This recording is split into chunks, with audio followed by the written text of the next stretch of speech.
17h. Monsieur. Il est 17h. Monsieur. Tu es le roi des rois. Au départ était le silence et les ténèbres, mais la nature ayant horreur du vide et de l'inertie, il fallut faire quelque chose. Depuis la paroisse de l'Immaculée Conception de la communauté catholique charismatique de Korezokpa en Kolbison à Yaoundé, une voix se fit entendre. Ephata, ouvre-toi. Des hommes et des femmes s'attelèrent à combler ces vides et à matérialiser cette force et cette volonté divine en acte pour le bonheur et le peuple de Dieu. D'autres voix se firent entendre. Ephata, ouvre-toi.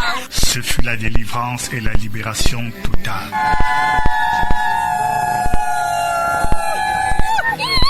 Ephata, ouvre-toi, c'est des études, des formations, des délivrances, des guérisons, l'allègement des souffrances humaines et pour couronner le tout, une grande croisade le dernier vendredi de chaque mois. Ephata, ouvre-toi, c'est un lieu de recueillement au sanctuaire conçu à cet effet. C'est l'évangélisation à distance dans le strict respect des mesures barrières et la distanciation édictée par le gouvernement.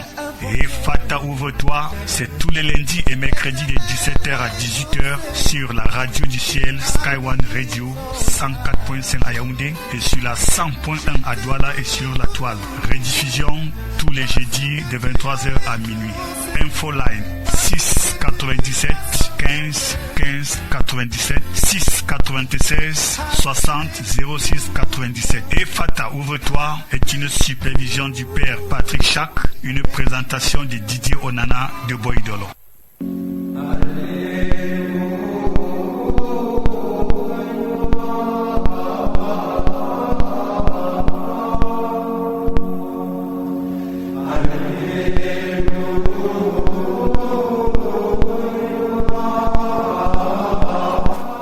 Ephata, ouvre-toi.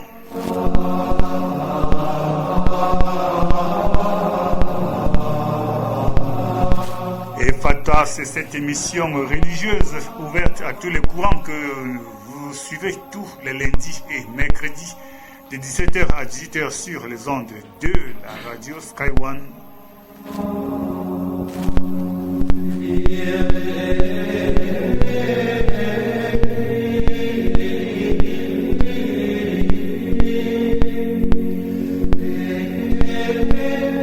Ephata, ouvre-toi est une production de la paroisse Immaculée Conception de la communauté catholique charismatique de Korezok. C'est dans le 7e arrondissement de la ville, aux 7 collines.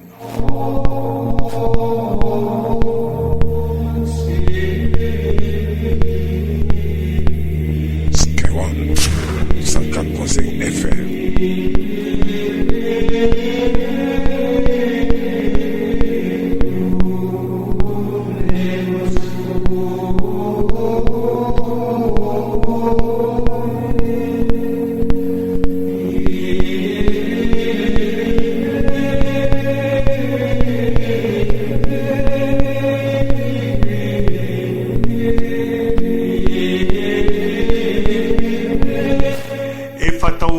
Édition de ce mercredi, c'est Kevin Angoula à la technique. Lui, c'est le frère Kevin Angoula à la technique dans ce studio. Bien entendu, le superviseur général et le père Patrick Chak derrière ou devant ce micro. Ça dépend de vous là-bas au quartier, vous qui nous écoutez, parce que nous parlons ici que vous écoutez de l'autre côté.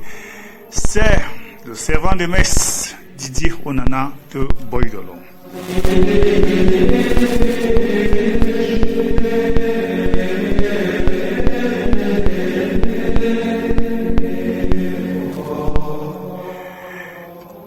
Bonsoir mon père.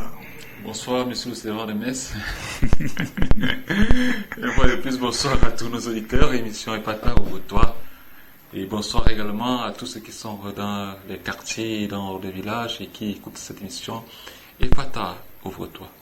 Moi j'adresse un bonsoir particulier à tous les Camerounais qui font la discrimination entre les Camerounais. J'ai vécu un cas cet après-midi qui, si je n'avais pas déjà des cheveux blancs, ils auraient poussé immédiatement, mais comme nous sommes déjà mûrs comme la banane mûre et douce, eh bien on a tout simplement souri. Alors mon père, on commence par la première articulation, la prière de ce jour. Notre secours est dans le Seigneur qui a fait le ciel et la terre. Seigneur, exauce nos prières et que mon prie pas jusqu'à toi. Gloire au Père, au Fils et au Saint-Esprit, comme il était au commencement, maintenant et toujours dans les siècles des siècles. Amen. Au nom du Père, du Fils et du Saint-Esprit.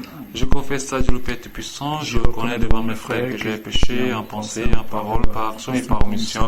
Oui, j'ai vraiment péché. C'est pourquoi il supplie la Vierge Marie, les anges et tous les saints, et vous aussi mes frères, de prier pour moi le Seigneur notre Dieu, que le Seigneur pardonne nos fautes et péchés, conduit nos âmes à la vie éternelle. Amen. Notre Père qui es aux cieux, que ton nom soit sanctifié, que ton règne vienne, que ta volonté soit faite sur la terre comme au ciel. Donne-nous aujourd'hui notre pain de ce jour.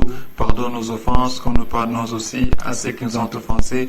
Et ne laisse pas entrer en tentation, mais délivre-nous du mal, car tout appartient le règne, la puissance et la gloire pour les siècles et siècles. Amen. Je vous salue Marie, pleine de grâce, le Seigneur est avec vous. Vous êtes bénie entre toutes les femmes, et Jésus, le fruit de vos entrailles, est béni. Sainte Marie, Mère de Dieu, priez pour nos pauvres pécheurs, maintenant et à l'heure de notre mort. Amen. Je vous salue Marie, pleine de grâce, le Seigneur est avec vous. Vous êtes bénie entre toutes les femmes, et Jésus, le fruit de vos entrailles, est béni. Sainte Marie, Mère de Dieu, priez pour nos pauvres pécheurs, maintenant et à l'heure de notre mort. Amen. Je vous salue Marie, pleine de grâce, le Seigneur est avec vous. Vous êtes bénie entre toutes les femmes, et Jésus, le fruit de vos entrailles, est béni. Sainte Marie, Mère de Dieu, priez pour nos pauvres pécheurs, maintenant et à l'heure de notre mort. Amen. Gloire au Père, au Fils et au Saint-Esprit, comme il était au commencement, maintenant et toujours dans les siècles des siècles. Amen. Au nom du Père, et du Fils et du Saint-Esprit. Amen.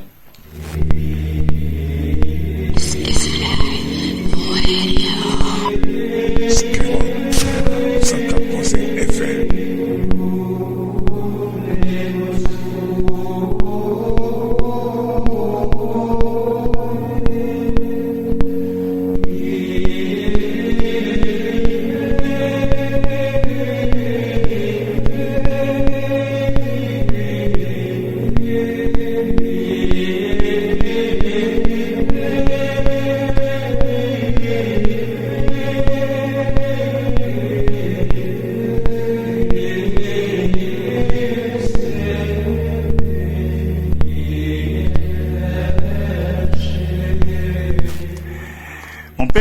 Nous sommes bien le mercredi débat.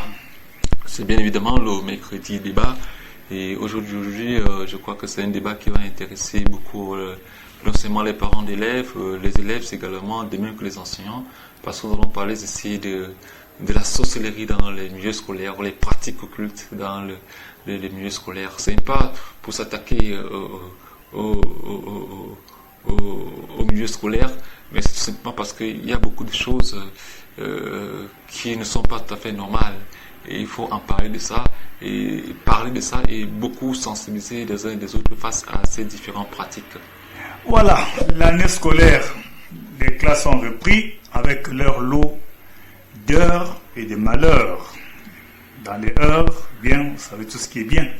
Et les malheurs, c'est justement les mauvaises pratiques qui ont souvent cours dans nos établissements scolaires et qui n'ont même pas attendu qu'une semaine passe. Les voilà qui reviennent avec la sorcellerie en milieu scolaire. Il nous a été dit quelque part dans la ville de Yaoundé que il y a eu un cas de sorcellerie dans un établissement scolaire. Qu'est-ce qui s'est passé d'après ce que nos recherches nous ont permis de savoir? C'est que un élève du cours préparatoire 2, si mes souvenirs sont exacts, s'est retrouvé dans sa salle de classe, et a fait disparaître le cartable de son camarade. Alors, son camarade s'étant rendu compte que son cartable avait disparu, est allé voir son enseignante pour lui dire que son cartable a disparu et qu'il faudrait que sa camarade le lui remette. Alors ça fait des discussions. L'enseignante est partie du côté du chef d'établissement, à savoir la directrice, et a posé le problème.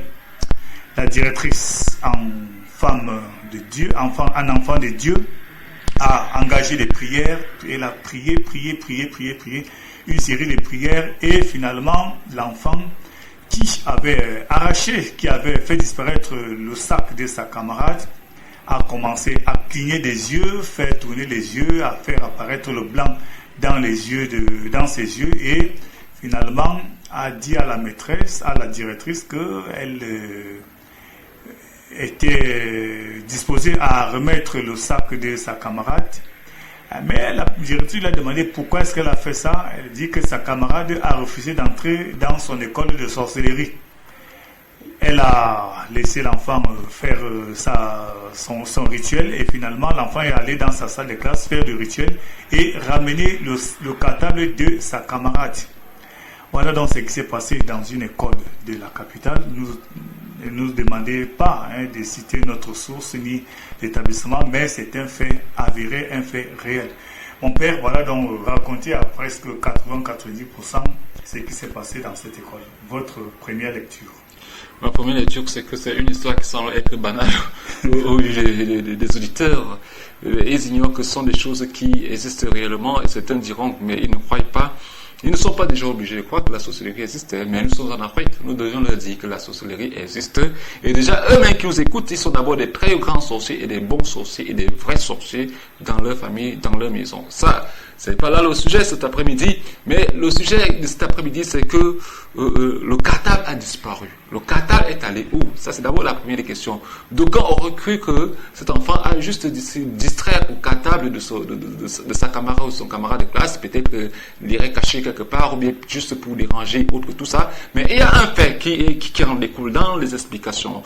La maîtresse, déjà imposante dans son charisme, amène l'enfant à confesser, amène l'enfant également à dire également. Et pendant pendant la présence, l'invocation de l'esprit ou l'invocation à la prière ou la prière de l'enseignante, il y a des réactions également qui ne trompent pas. Vous comprenez un peu. L'enfant jette les yeux et vous voyez, l'enfant fait comme s'il convulsait. Voilà. Et là maintenant, le noir repart. Et ça veut dire que l'enfant est déjà dans un esprit, dans un état d'esprit, dans une autre nature qu'on ne peut plus contenir, qu'on ne peut plus maîtriser, et est déjà connecté avec ce monde magico-mystique dans lequel il exerce ou il adhère également. Et voilà un peu.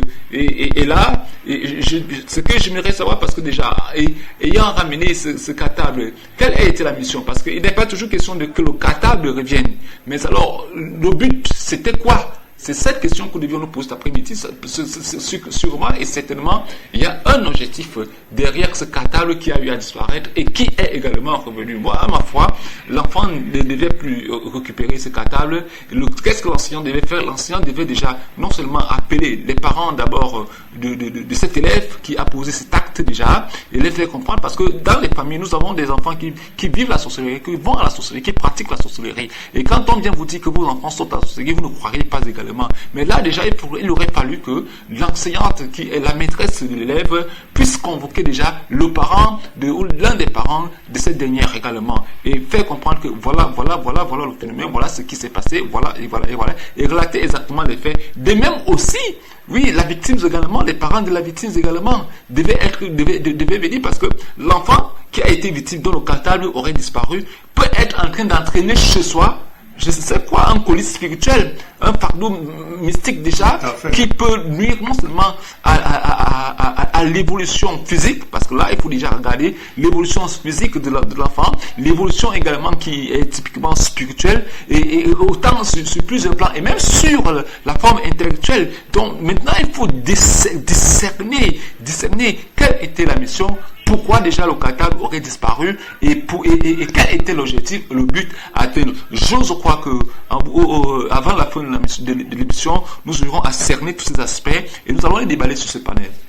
Alors, ce cartable qui a disparu parce que le propriétaire ne voulait pas entrer dans l'école de sorcellerie de sa camarade. C'est assez poignant, c'est assez étonnant, c'est assez révélateur quand on pense que les enfants font la classe du cours préparatoire 2. Bon, la suite qui a été réservée à l'enfant, auteur de cet acte, simplement qu'il a été prié d'aller se faire voir ailleurs, d'aller faire sa sorcellerie ailleurs. Moi, j'aurais bien souhaité que cet enfant... Le problème ici, c'est déjà une autre paire de manches. Ça veut dire que l'élève qui est sorcier ou sorcière se retrouve dans une salle de classe cherchant à envoûter, vous comprenez un peu, cherchant à initier ses camarades de classe également. Et effectivement, comme vous êtes en train de l'expliquer, l'enfant refuse de faire partir de cette école ou de ce camp des sorciers. Voilà pourquoi donc déjà celui qui est censé, ou cet élève également qui est censé initier, l'impose déjà, lui fait comprendre que ok, tu seras victime des châtiments, tu seras victime également des punitions, tu seras victime également parce qu'il y a des flagellations. Vous comprenez un peu parce que et ce sont des choses que je dis, on le dit encore, les parents banalisent ça, les enseignants banalisent ça parce que ceci me revient en tête de la sorcellerie, parce que la sorcellerie également dans certains établissements scolaires et tel que vous en parlez, des enseignants ont été même victimes déjà. J'en connais dans certaines écoles de la capitale, des enseignants qui sont venus vers moi et qui m'ont dit ils ont été menacés par leurs élèves également. Et vous voyez aussi des enseignants qui tombent de temps en temps malades, ne savent pourquoi tomber malades. Ça c'est clair. Et vous allez comprendre que l'enfant ou le sorcier qui est cet enfant aura à dire que c'est tout simplement parce que l'enseignant a l'habitude de le fouetter ou de le fouetter. Donc vous comprenez un peu. Et là, l'enfant également se dit ne peut que se défendre dans son monde qui est ce monde magico-mystique, là où il est un patron, là où il est un notable, pour infliger soit de la maladie, pour infliger également même de la mort, parce que déjà jusqu'à arriver également à la mort, ou infliger mais également même un accident, même un handicap. Donc ce sont des choses qu'on découvre dans les établissements scolaires. Et là même encore, il y a un autre sujet, un autre aspect dont nous en parlons cet après-midi, le phénomène des trans. Parce que ça c'est encore une autre paire de manches là. Les trans, ça provient d'où? Ce sont ces initiés. Ça, il y a plusieurs points. Ces points, il y a ceux qui sont des initiés de la sorcellerie ou qui font la sorcellerie ou qui vivent la sorcellerie, qui sont capables de provoquer également les trans dans les établissements scolaires parce qu'ils veulent initier les uns et les autres à ce qu'on appelle, les bêtises appellent l'ivou. Vous comprenez un peu? Donc c'est clair. Et là maintenant, en voulant les introduire l'ivou, voilà donc maintenant on se retrouve dans les phénomènes de trans où le malin a la possibilité maintenant d'intégrer facilement le sujet et de l'envahir. Et pour l'envahir, pour l'intégrer, il faut passer par le phénomène de trans. Vous comprenez un peu? Ça voilà un peu ce qui se passe dans les établissements scolaires. Et en dehors de ça, pas seulement les sorciers, nous en parlons même des pratiques occultes. Il y a même des enseignants qui se retrouvent aussi dans certains cercles vicieux, qui passent leur temps à pousser certains à entrer ou à adhérer également dans leur cercle. Moi, je crois ici que les personnes les plus concernées, même les victimes les plus concernées, ce sont les parents. Parce qu'aucun parent n'aimerait trouver son enfant ou accepter que son enfant vive la sorcellerie ou que son enfant se retrouve dans des conditions pareilles. Encore que si nous parlons des enseignants, eux sont les personnes matures également, entrer dans un cercle ésotérique ou être des associés, ça veut dire qu'on connaît là où on s'est engagé, parce qu'on ne dirait pas que c'est étant enfant que vous avez adhéré à un cercle vicieux. Vous comprenez un peu. Donc voilà, autant de choses, autant de phénomènes qui envahissent, qui hantent les établissements scolaires. Et là, on a ces phénomènes des esprits qui contrôlent les établissements scolaires, qui contrôlent non seulement les vases et biens des enseignants, qui contrôlent également l'attitude des élèves, qui contrôlent également l'intelligence, la sagesse également. Et voilà, et il y a des énergies qui en découlent ou qui sont pratiquement récupérées, ou qui nourrissent également ce qu'on appelle le monde satanique.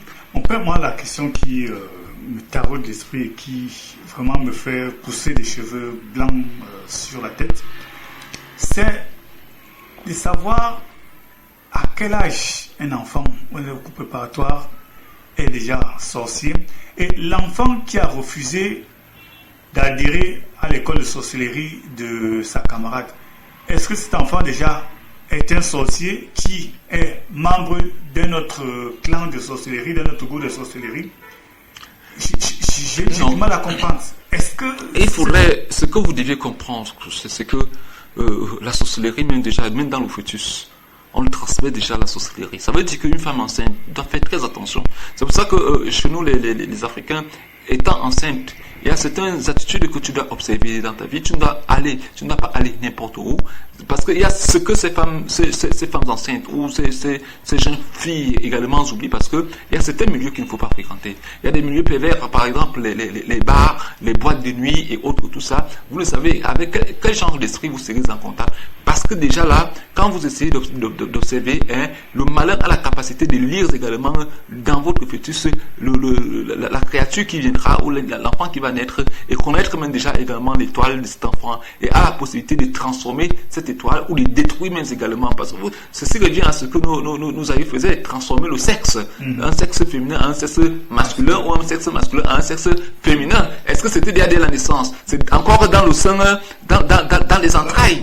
Donc ça veut dire qu'à partir des entrailles, on peut déjà commencer, on peut déjà inoculer ce qu'on appelle la sorcellerie dans le fœtus à travers la maman. Vous comprenez un peu, à travers ces sorties non contrôlées, à travers ces milieux pervers également, à travers ce qu'on appelle les relations qui sont des relations charnelles, les relations magico-mystiques, les couches de lui, à travers ce qu'on appelle également ici les repas nocturnes et autres, tout ça. Et ceci maintenant, c'est à partir de ça qu'on finit donc déjà à atteindre l'enfant, le fœtus, et le fœtus commence à grandir déjà dans cet état d'esprit d'empoisonnement qui est un empoisonnement mystique où la graine est déjà initiée ou bien la graine est déjà sémée et l'enfant ne va que grandir et le fœtus ne va que grandir autant pour moi jusqu'à pour sa maturité et naître déjà un enfant. Et cet enfant également, parfois c'est ce que des personnes ignorent, parce que là il y a parfois des grossesses compliquées. Les grossesses sont un peu compliquées parce que là on ne comprend pas. L'enfant peut pratiquement faire 12 mois dans le sein, vous comprenez, un peu dans les entrailles. L'enfant peut naître également, comme on dit, prématuré, c'est-à-dire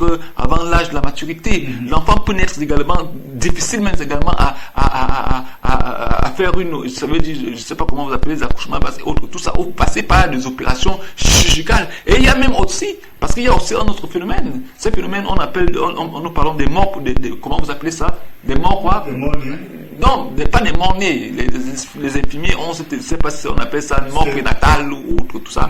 Donc, où les mamans également étant enceintes décèdent suite des accouchements difficiles. Ça, c'est le système de sorcellerie où les initiateurs, ou je veux dire les dépositaires de la sorcellerie, ont eu le temps maintenant de pratiquer et d'agir dans le fœtus. Et là maintenant, l'enfant naît, pendant que l'enfant naît, et le germe de la sorcellerie est déjà là, grandissante. Et maintenant, les sorciers qui ont vu, autant pour moi, ce qui a été fait, ou les sorciers qui ont eu à le faire déjà, attendre que l'enfant naisse. Et dans la nuit, donc maintenant, ils viendront accomplir d'autres rituels. C'est pour ça que vous allez trouver dans les familles, vous comprenez, à une certaine heure, les enfants... Vous allez avec moi, vous conviendrez avec moi que la nuit, c'est difficile que les enfants dorment, les bébés dorment dans des maisons et des familles. Vous croyez que c'est pour rien? C'est pas pour rien.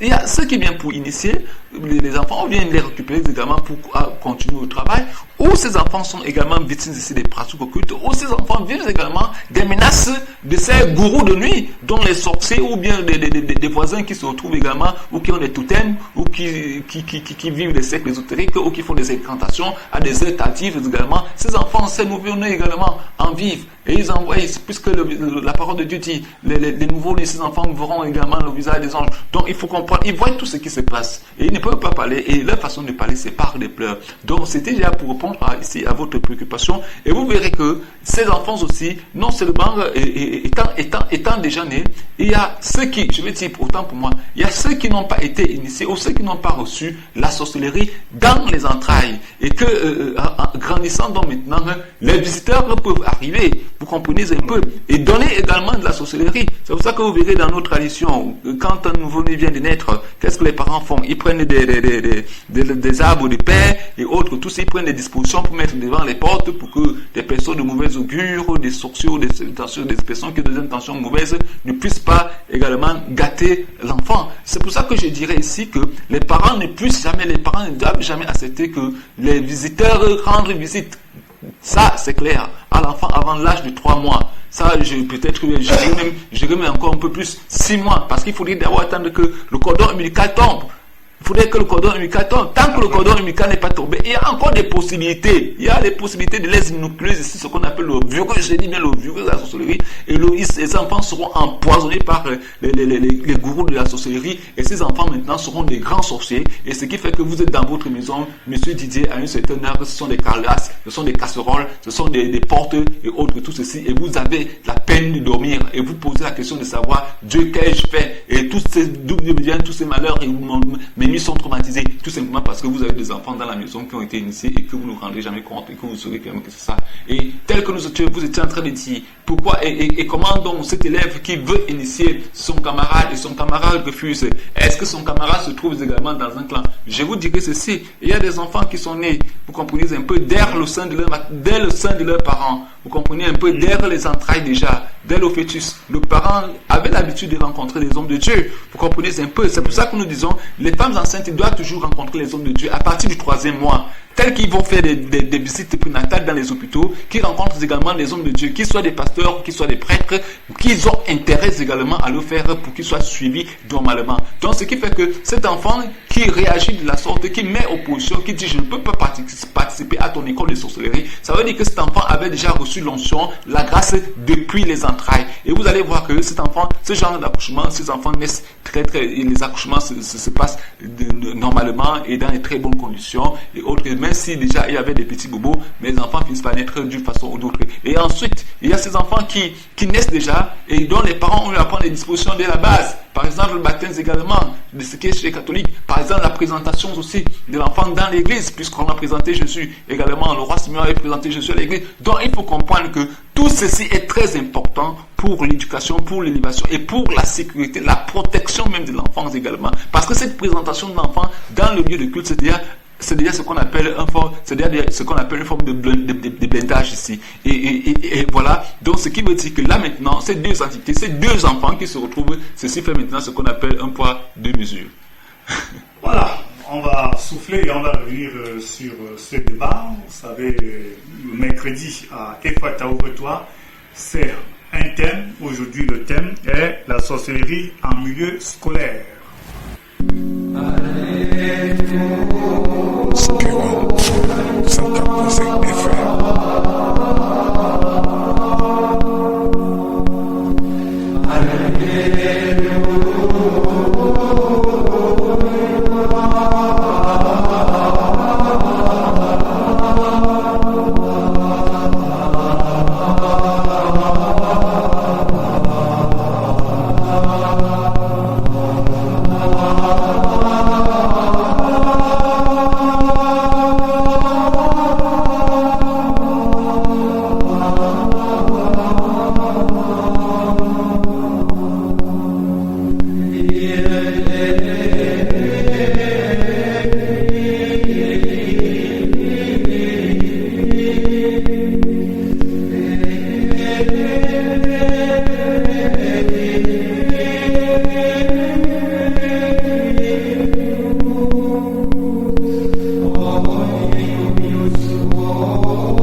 Sachez tout simplement, ce n'est qu'un rappel que vous êtes sur les ondes de Sky One Radio et l'émission c'est Ephata Ouvre-toi. Ephata Ouvre-toi, une émission qui passe le lundi et le mercredi de 17h à 18h, une émission produite par la paroisse Immaculée Conception de la communauté catholique charismatique des Corzoc. Là-bas, c'est le père Patrick Chac qui est le curé principal et le servant de messe ou le responsable de la communication, je suis tout simplement Didier Onana de Boydolo. Le thème de ce mercredi débat, c'est la sorcellerie en milieu scolaire. On vous a raconté ce qui s'est passé dans une école de la place, les phénomènes de sorcellerie qui n'ont même pas attendu que les élèves aient le temps de bien s'asseoir sur leur pupitre de l'école, que déjà les phénomènes de sorcellerie se montrent leur au bout du nez. Et ça s'est passé en débat sur ce sujet. Alors, mon père, lorsque un phénomène comme celui dont nous parlons tout à l'heure se déroule, le parent, il est là, il voit son enfant, il sait que son enfant est normal, mais arrivé à l'école, l'enfant va montrer des cornes et je ne sais quoi d'autre, au point de vouloir envoûter. Quand on a ce genre d'enfant, comment est-ce que le parent doit se comporter? Première question. Deuxième question, comment l'enseignant doit se comporter? Déjà, ce qui est vrai, c'est que c'est difficile qu'un parent croie ou accepte que son enfant est sorcier. Mais déjà, la toute première des réactions vient de l'enseignant. L'enseignant qui vit cette situation, je l'ai dit ici dans l'entame, c'est d'abord de convoquer le parent. Le convoquer et lui faire comprendre que voilà ce que fait ton enfant, voilà ce que vit ton enfant. Et je crois que déjà là, dès que l'enseignant va convoquer le parent fait confiance pratiquement et à l'enseignant également.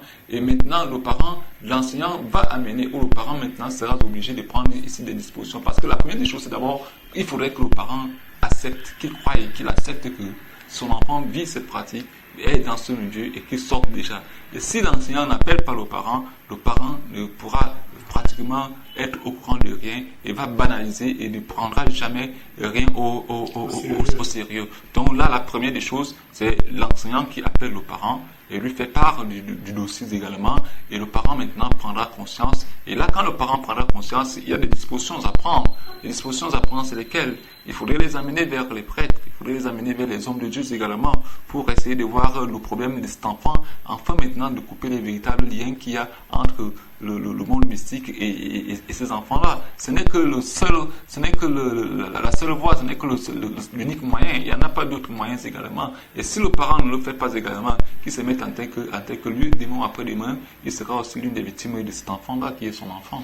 Parce que là, quand il va continuer à menacer l'enfant dira, attends, je vais te montrer. Ça, c'est clair. On a souvent trouvé des parents qui sont paralysés parce que leurs enfants les ont fait ce qu'on appelle cadeau. Ils leur ont donné cadeau, dont la punition également. Et il y a des enfants aussi qui défendent leurs parents à la société parce que quand ils sont déjà là-bas, on leur demande parfois des têtes. Nous avons besoin de ta mère, nous avons besoin. J'ai eu à interroger, j'ai eu à rencontrer des enfants comme ça. On m'a demandé maman et j'ai refusé de donner maman, ou on m'a demandé papa, j'ai refusé de donner papa. C'est pour ça que chaque jour je suis fatigué, on me tape et autres, tout ça, parce que l'enfant subit des châtiments. Donc là, il est question que les parents soient au courant et qu'ils prennent des dispositions immédiates d'éradiquer également ce système-là. Et moi, je crois aussi que les chefs d'établissement devraient peut-être en début d'année scolaire organiser, pourquoi pas, des messes de purification à l'endroit de leurs élèves, de leur personnel enseignant et administratif. En principe, c'est ce qui devait se faire, mais déjà, nous sommes dans un contexte où tout dépend, tout est sous le contrôle de l'autorité administrative. Et ce qui fait que les chefs d'établissement ne peuvent pas prendre des dispositions pareilles sans toutefois que la hiérarchie puisse donner ce qu'on appelle le ton. Donc, ça c'est peut-être dans le public, mais dans le privé, je crois qu'un responsable d'établissement, un fondateur devrait se dire, bon, pour éviter ce genre de situation, je crois que c'est peut-être un thème que nous allons aborder, une question que nous allons poser à certains chefs d'établissement. Et justement, même aussi, il faudrait y arriver, mais vous allez comprendre, vous allez constater que nous nous trouvons dans un état laïque. Peut-être dans ce genre de choses, qu'est-ce qu'il faut faire? Il faudrait peut-être organiser ce qu'on appelle des messes écuméniques. Oui, des messes écuméniques, des célébrations écuméniques. Ça, c'est ce qui est des établissements privés et professionnels. Donc, c'est ça pour essayer de voir de près. Et c'est même parfois même difficile que ce genre de choses arrivent dans des établissements professionnels parce que eux, déjà, ils prennent les dispositions dès la base, entrer en prière avant le début des messes, à midi également, je me rappelle. Donc, avant la sortie des classes aussi également. Donc, ce qui fait que ceux qui sont victimes, ou je veux dire, ces petits sorciers-là, parfois, ils laissent la sorcellerie à la maison, ou ils abandonnent la sorcellerie en cours de route pour venir à l'école, et une fois qu'ils repartent maintenant, ils se retrouvent dans la peau du sorcier, ils rentrent au quartier, ils rentrent au village. Donc, il y a autant de dispositions qui doivent être prises par les enseignants. Donc, je crois que ce sont des aspects à ne pas négliger, surtout en début d'année scolaire. Et même en milieu d'année scolaire, et surtout aussi à la fin de l'année scolaire. Donc, il faut prendre des dispositions. Il faudrait rester dans une ambiance qui est l'ambiance spirituelle, la prière. Ça, c'est clair. À notre époque, nous avions souvent des messes de rentrée. Je ne sais pas si ça existe encore. Ça, nous parlons des établissements confessionnels. Bon, et aujourd'hui, et aussi peut-être certains prêtres, certaines paroisses, il faut le dire, qui organisent des messes de rentrée. Parce que là, ce sont des milieux de culte. Et ces milieux de culte ont pour obligation de prendre des dispositions, de prier pour pour toutes les couches, et ils comprennent également, y compris également, autant pour moi, les rentrées scolaires, les élèves. Donc c'est ça, et nous allons mentionner, parce que la croisade prochaine sera là aussi la baisse des rentrées pour les élèves. Ils doivent prendre part à cette croisade, dépassement pour les élèves, pour les parents et pour les enseignants, pour qu'ils ne soient pas victimes de ce genre de situations, de soucis également. Donc je crois que le 25, c'est le 30 pour moi. C'est le 30 pour moi. Donc voilà des dispositions qui doivent être prises, comme nous le décrions, il faut cet après-midi à Ephrata, ouvre-toi. Voilà, avant toute chose, avant tout acte qu'on pose, il faudrait penser à l'Éternel. Et pour les rentrées des classes, il faudrait que les uns et les autres organisent des messes de rentrée, des messes de purification à l'endroit des élèves, des étudiants et du personnel enseignant, sans oublier l'administration, afin d'éviter des phénomènes tels que ceux qu'on a vécu la semaine passée dans une école. Un enfant qui fait disparaître le cartable de son camarade parce que ce dernier a refusé de faire partie de son école de sorcellerie. Mon père voulait ajouter quelque chose? Mais ce sont les dispositions qui doivent être prises, parce que ces établissements sont parfois devenus ici, des lieux ou des lieux de réunion des grands sorciers, où des uns font des incantations.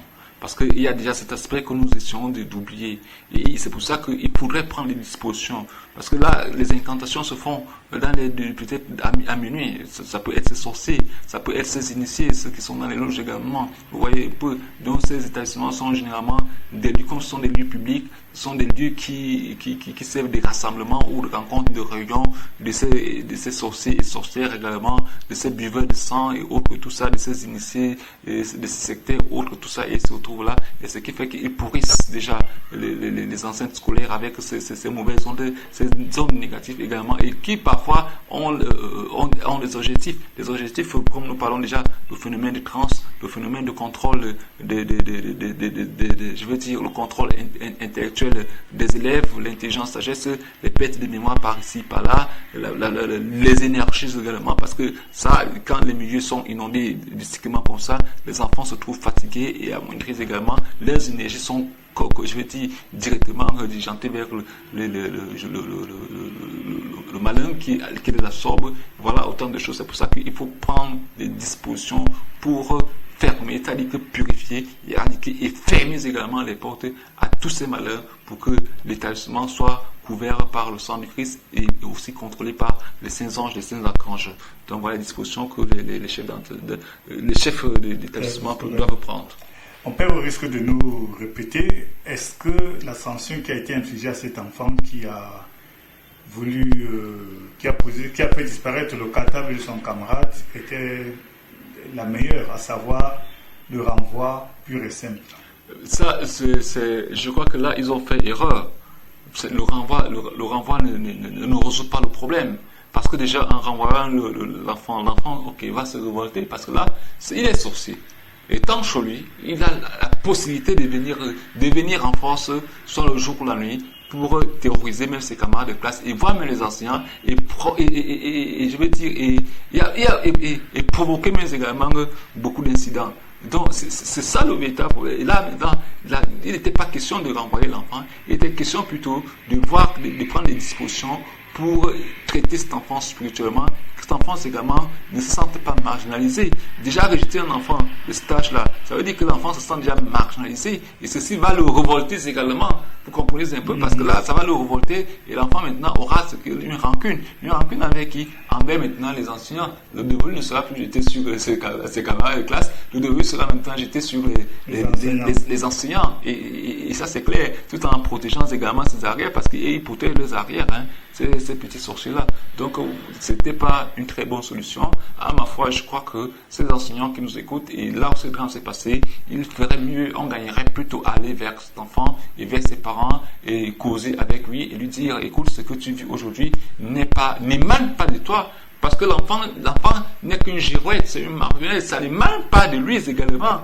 Vous comprenez un peu, parce que déjà en stigmatisant cet enfant, c'est comme si ça émanait de lui, c'est comme si c'est l'enfant qui faisait ça et autre, tout ça. Non, et maintenant de recadrer et de dire, mon fils, tu es comme tout le reste des enfants, mais écoute, voilà ce qui te dérange, nous allons prier, nous allons fermer des portes et nous allons même fermer les yeux parce que c'est un voile, hein. Il y a ces sorciers-là, ils voient, ça c'est clair, mais ce n'est pas le pardon, il y a beaucoup de, on gagnerait mieux à le faire, à ramener l'enfant à l'école et le faire vivre à communier avec ses camarades de classe, mais en prenant tout à fait des dispositions telles que nous venons de citer, des dispositions spirituelles pour le sortir de ce cercle-là. Et protéger même également ceux qui sont ses camarades de classe.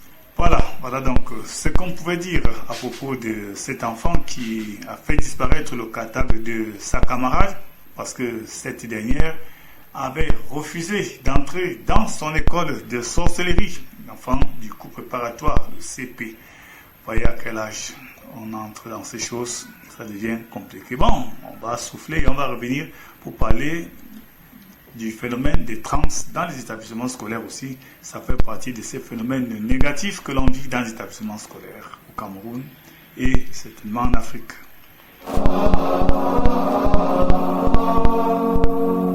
Sky One, 104.7 FM.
Nous serons partis de ce studio de Sky One Radio. L'émission c'est Efata, ouvre-toi.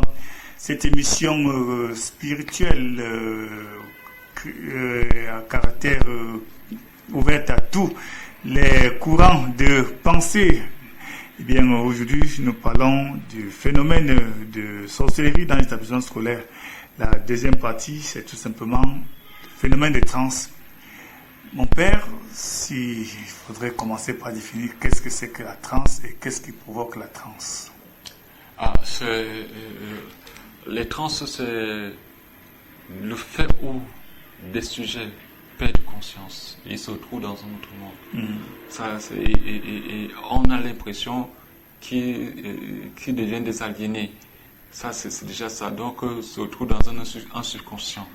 Partie du conscient pour se retrouver dans un subconscient. Donc, c'est ça le phénomène de trans, perd totalement la mémoire et se retrouver dans un autre monde, on ne se reconnaît plus et tous les agissements et autres, tout ça, voilà un peu le phénomène de trans. Des gestes, c'est pas tout à fait catholique. Soit voilà. on danse, Voilà. on tremble, Ça, on comprend voilà, plus. ça c'est le phénomène de trans dont on se retrouve sous une autre dimension. Donc et ce sont des phénomènes qui sont récurrents également dans nos établissements scolaires tels qu'on était en train de dire. Quand on essaie un peu de regarder l'histoire de nos établissements scolaires des années précédentes, ceci a été très très récurrent. On parlait, parce que les médias déjà, dans les informations, en parlaient, des collèges, des lycées et autres, tout ceci, cela. Et nous le disons encore, ça ce sont des agitations du monde mystique. Ça c'est clair. Et on a fait allusion aussi à ceux qui font partie, ou ceux qui vivent qui sont dans des cercles, je veux dire, magico-mystiques, ésotériques, rose-croix, franc-maçonnerie et autres, tout ça, qui ont cette capacité de lancer, je veux dire, leur filet, ou de tendre les embuscades, ou de gérer ce genre de phénomène, parce que là, le phénomène de trans, c'est d'être connecté avec le monde mystique, magico-mystique, et maintenant, alimenter ce monde qui est magico-mystique. Donc ce n'est pas un phénomène tout à fait naturel. Ou certains vous diront qu'il y a le phénomène de trans, c'est l'effet, c'est l'excès de parlu. Donc l'excès de parlu là, c'est pour tous ces dizaines, centaines, 50 d'élèves qui se retrouvent dans ces conditions où on appelle encore parfois des médecins. Les médecins viennent diagnostiquer quoi là? Vous avez 50 élèves, 100 élèves qui sont victimes d'un phénomène de trans. Vous appelez les psychologues, vous appelez les médecins, ils viendront faire quoi là? Monsieur Didier, dites-moi vous-même. Vous allez parler, on dira que c'est le paludisme. Le paludisme là, il est contagieux là. Non. Hein, mais ça c'est clair. Et ce phénomène de trans, parfois, c'est par l'air. Il peut être distribué par le courant d'air, par la respiration également. Vous comprenez un peu. Donc, le démon ou le diable, ils ont plusieurs tactiques, plusieurs méthodes également de gérer ce genre de choses-là. Donc, voilà un peu, en quelque sorte, les trans et comment ça se passe, comment ça se trouve et dans nos établissements scolaires. Et ces victimes-là, la question que je vais poser, ou qu'on doit se poser cet après-midi, c'est que ceux qui ont été souvent victimes des phénomènes de trans, après ça, qu'est-ce qui se passe donc? Qu'est-ce qui se passe donc? Là, on les amène partout et autres, tout ça. Vous voyez, ils reviennent en eux, mais ils reprennent les cours, ils reprennent les classes. Est-ce que le mal a été éradiqué? Est-ce que le mal a été chassé?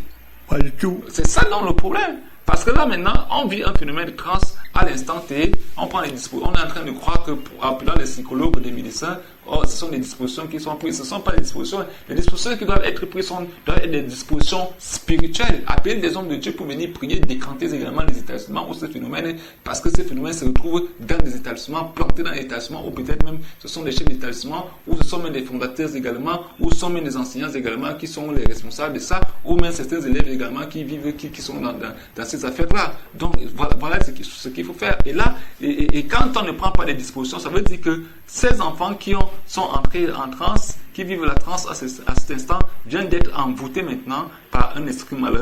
Et cet esprit malin a la possibilité maintenant, la force de contrôler ces enfants durant toute l'année scolaire. Voilà ce qui se passe donc maintenant. Donc, nos établissements scolaires ne devraient pas être des laboratoires pour certaines personnes qui viennent essayer leurs sciences occultes.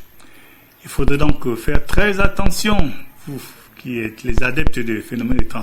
Mon père, je voudrais vous poser la question de savoir si la transe, donc les phénomènes de trans qu'on vit dans les établissements scolaires sont différents de ceux dont les danseurs, par exemple, vivent aussi lorsque ils sont en train d'exécuter pas de danse. Les danseurs, il y a une différence. Les danseurs qui sont en transe, ils sont en train d'exécuter, ça c'est pas la transe. Ce sont des gens qui ont pris le temps de préparer leur activité. Ça, c'est clair. Ils se préparent de monter sur un plateau, des spectacles pour faire son spectacle également. Donc il y a des stupéfiants, la drogue et autres, tout ça, le chant et autres, tout ça, qui les met maintenant dans un certain étape. Vous voyez, je prends des exemples, oui. On en trouve ici dans nos quartiers, des jeunes qui se dopent mon cher ami, et qui sont prêts à faire n'importe quoi, ils se trouvent là en route avec la matière pour vous découper. Vous me direz que ça c'est un phénomène de trans, ça, ce n'est pas un phénomène de trans, ça c'est une conspiration, ça c'est ça. On s'apprête maintenant à affronter, vous comprenez, à vivre maintenant une autre dimension. Et pour être face à cette dimension, il faut qu'on se drogue également. Donc les danseurs je sais encore, les éditeurs de quelle danse, je sais à ma foi, ça sont des fumeurs de drogue, du tramol, des syphilis également, des fumeurs de chanvre et de la coque et autres choses et qui se trouvent dans cette dimension-là. Et là maintenant, ils sont animés ici, s'il faut le dire ici, ils sont animés parce que là il faut encore, ça c'est encore une autre, ça il faut mener encore pas une autre recherche, mais ça c'est encore un autre discernement qu'il faudrait révéler aux chrétiens, à nos auditeurs, parce que ces stupéfiants portent des molécules sataniques également, qui mettent, vous comprenez un peu, qui mettent maintenant leur sujet à une certaine dimension. Par exemple, le chanvre également a des molécules sataniques également, la cigarette, même les bières, même les boissons, parce que vous voyez, cette personne lucide, une personne qui est tout à fait lucide là, et quelques temps après avoir pris deux bouteilles de 33, qu'est-ce qui se passe donc maintenant? Vous voyez que le raisonnement ne tient plus, le raisonnement n'est plus pareil également, et parfois même c'est le phénomène de trans dont vous êtes en train de parler, vous allez le trouver dans les caniveaux, vous allez voir en train de dandier, sauter et tout ça, et raconter n'importe quoi, vous comprenez, c'est différent de ce phénomène de trans.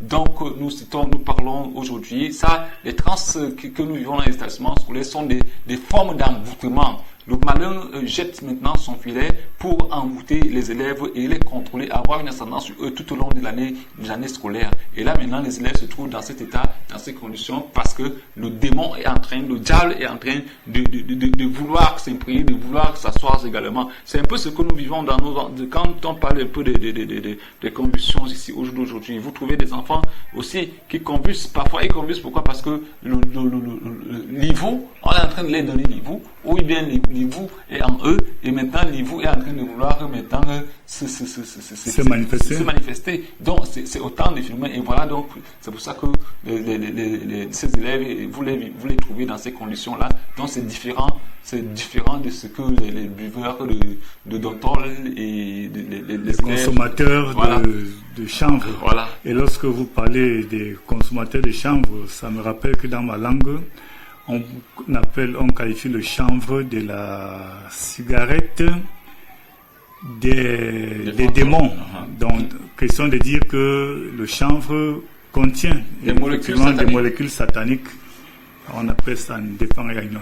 Voilà, des molécules sataniques, le tramol que les enfants utilisent, des molécules sataniques, la coque et autres, ça, des molécules sataniques. Et c'est le démon, même la boisson, des molécules sataniques et tout ça.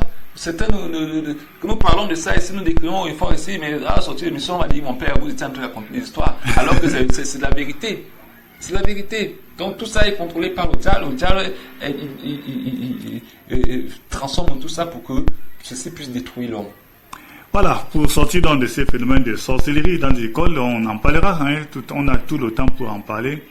Il faudrait donc que tous ceux qui estiment que les établissements scolaires primaires, que ce soit ceux du primaire, du secondaire ou de l'enseignement supérieur, sont des laboratoires de recherche ou de recrutement des adeptes, qui sachent qu'ils devraient laisser cette mauvaise entreprise qui ne fait pas avancer la société.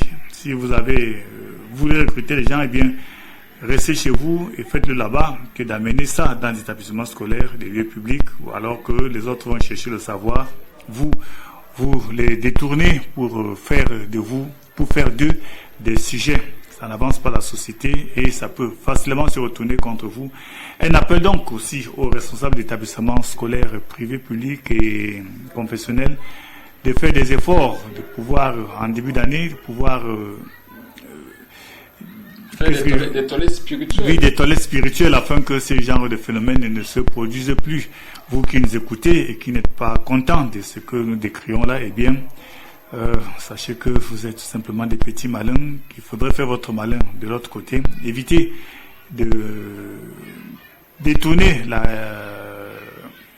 la vie des enfants d'autrui comme ça. Faites ça sur vous-même, sur les membres de votre famille. Là-bas, ça sera votre affaire. et ainsi on aura une société plus clean, plus propre sur le plan spirituel surtout, et bien entendu sur le plan physique. Mon père, dans 7 minutes, nous allons nous séparer.